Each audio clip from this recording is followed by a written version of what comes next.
Balkim bu filmni sirib o'tib ketsangiz, gigant odamlarning qabrisi to'g'risida nihoyat g'ayriy bir voqeadan quruq qilishingiz mumkin. 1965-yili Kentucky shtatidagi 3 kan ishchisi bayqashga tegishli bo'lmagan g'ayriy bir qabrni bayqab qolgan. Bu qabrda jami 12 jasad ratlik holda 2 rat bo'lib tizilgan bo'lib, har birining bo'yi egizligi 2 metr 70 dan yuqori. Hamda har bir jasadning qishida nihoyat g'ayriy bir bronza qurollar qo'yilgan. Yana bu qabrdagi tomlarga hech kim tuniy olmaydigan yiziqdagi g'ayriy xatlar o'yilgan edi. Bir kashchisining tasvirlab berishicha, bu qabrda gigant odamning iskeleti, datlashmaydigan metal qurollar, g'ayriy belgilar o'yilgan tash jasad sanduqi hamda alyumindek yenik po'latdan muqattiq bir aynakni ko'rganligini aytgan. Bu xabar tarqalgandan keyingi 72 soat ichida noma'lum sirliq bir tashkilotdagilar bu 3 kan ishchisi bilan og'izni etish kelishimi imzolab, bularga xilili ko'p pul bergan hamda 1901-yildan boshlab Kentuckydan iborat bu yerda oz degandimi u ikki ko'mir ishchisi o'xshash bir sababdan og'izni yumish kelishimi imzolagan. Lekin eng g'alati shuki, Simpson ilmiy jamiyati tekshirishga odam avatib, atislar butun konyuri gumurlab tushgan. Shuning bilan birga qabr ichida na bir gigant odamning so'ngi emas, hatto qabrdagi tash jasad sanduqlari qatorliq nurg'ulgan narsalar bir kichidil g'oyib bo'lgan. Bu shirkatliklar 100 million Amerika dollari qimmatidagi ko'mirkani tashlab o'tib, nechtal so'ngni debla bu yerni o'z qo'li bilan vayron qilgan. Undaqda o'ylab bo'lgan. Ular 100 million Amerika dollaridan voz kechgudek bu qabrda zodi nima bayqalgandi? Bu ishning orqasiga sirni tushunish uchun 100 necha yil burungi Kentuckyni tushunishimizga to'g'ri keldi. U chaqda kanchilik magnatlari sarang bo'lib qolgandek tog'nilik o'laydi. Xarabiylik bayqalsa tuzilib o'tib, odam so'nglari bayqalsa tindir o'tadi.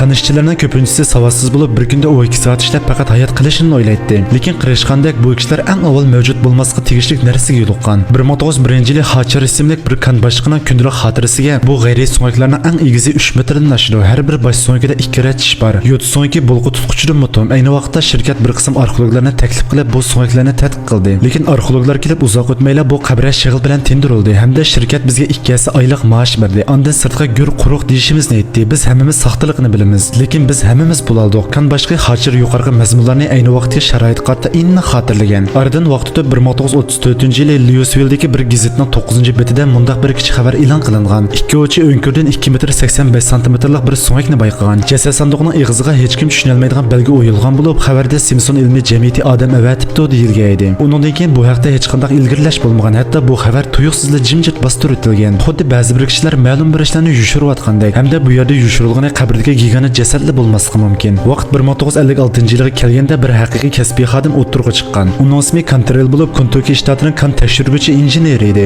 U hukumat tarafining bir dokladida aniq qilib 9 metr kvadratlik 4 metr 5 santimetrlik gumbaz tashlardan qo'pirilgan bir sun'iy qabr bayqaldi. Ichida 3 so'ngak bor bo'lib, eng pakarlari 2 metr 49 santimetr, eng egizlari 2 metr 90 santimetr keldi. So'ngakning zichligi va muskul izlari normal odamnikidan xililashib ketgan degan bir qatorliq materiallar dokladini hukumat tarafga topshirgan. Lekin uningga berilgan javobda qayta yozgan qabr va so'ngakka munosabatlik barliq mazmunlarni o'chiriting deb yozilgan edi. Lekin Cantrell bu tahdidni rad qilganlik uchun bir oy qolmayla tuyuqsiz kan o'rnidagi betondan jasad bayqalgan. Lekin odamni eng bearam qildigani Kumis ismli bir pishqadam kan ishchisi. 1965-yili u bu qabrdagi ishlarni o'z beshidan kechirgan. 1998-yili u 70 necha yoshga kirib, o'pka rakisida uni o'ldiray deb qolganda u 33 yil sukut turgan bir sirni oshkorlagan. U kamera qarab, "To'g'ri, men ularning pulini oldim, chunki men oilamni beqishim kerak. Lekin yer ostidagi u narsalarni umr bo'yi unuta olmayman. U yerdagi odatdagi odam emas, u gigant odam, jangchiga o'xshash dag'dug'liq debni qilingan gigant odam." Lekin Kumis bu gapni deb bo'lib 6 oydan keyin o'lib ketgan. U film arxivxonada 17 yil bostirilib qo'yilib, 2015-yili turg'i yo'llangan. Hozir butun dunyo u qirika ishchisining bo'g'iq ovozini anglay oladi. Hozir u kan quduqlarining hammasi shaxsiy shirkatga va odatdagi kishilarning yiqilishimi cheklandi. Lekin qiziqarli yeri shuki, necha 10 yil burun ishlab chiqarishdan to'xtagan kan rayonlarida yerim kichida doim yuk avtomobili va og'ir tipdagi uskunlar burg'ulab tekshirgan. Masala shuki, ko'mir allaqachon qizib bo'lingan tursa, undaqda ular bu necha yil mobaynida zodi nimani burg'ulayotdi? Bu aniqla ularning necha 100 ming dollar qimmatidagi kandumi ko'p boylik erishganligidan derak berdi.